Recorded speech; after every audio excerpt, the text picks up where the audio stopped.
In a world where African leaders are expected to beg, one man dares to say no. Not just to the West, but to Russia too.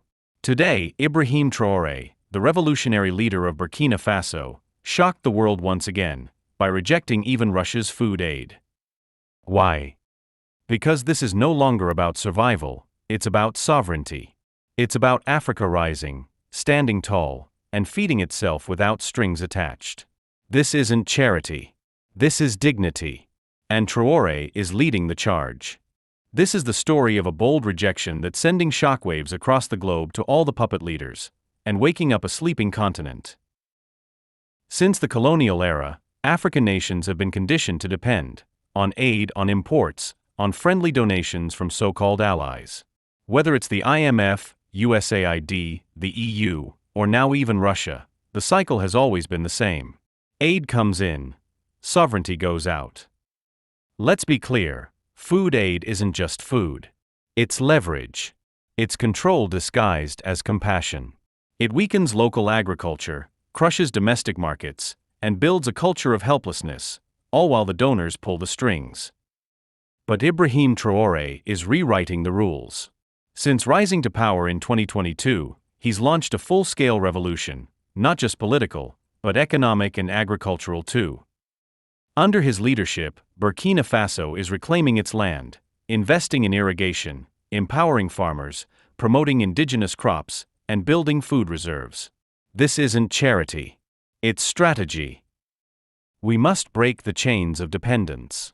Africa has everything it needs to feed itself: land, labor, and spirit. And now, by rejecting even Russia's food aid, Traoré is proving that Burkina Faso will not trade one master for another. To some, rejecting Russia's aid might seem ungrateful. After all, Russia has supported Burkina Faso's security and infrastructure. But Traoré understands something deeper. True friendship is not based on dependence. It's built on respect. Traoré's message is simple: alliances are welcome, but not at the cost of sovereignty. Food aid, even from allies, can make nations lazy, unproductive, and vulnerable. Rejecting aid is the first real step toward economic liberation. This bold move isn't just about Burkina Faso. It's a message to the entire continent. Mali, Niger, Guinea, Chad. The Sahel is waking up, and Africa is watching. When leaders choose dignity over dependency, they spark a fire. Traoré's rejection is that fire, fueling a new wave of Pan-African pride and unity. From rejecting French military presence to building African-led farming solutions, and now saying no even to Russia, Captain Ibrahim Traoré is showing what real independence and great leadership looks like. Africa doesn't need handouts. It needs hands in the soil, minds on innovation, and leaders who choose self-reliance over submission.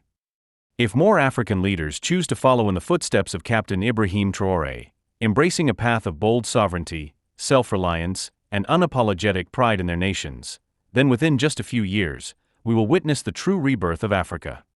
Not an Africa defined by dependency, exploitation, or handouts, but a continent rising with dignity, strength, and purpose. An Africa that sets its own agenda, controls its own resources, and crafts its own future. One by one, as more nations shake off the lingering chains of neo-colonialism and foreign influence, the continent will no longer be seen as a place in need of saving, but as a global force to be respected, admired, and even emulated.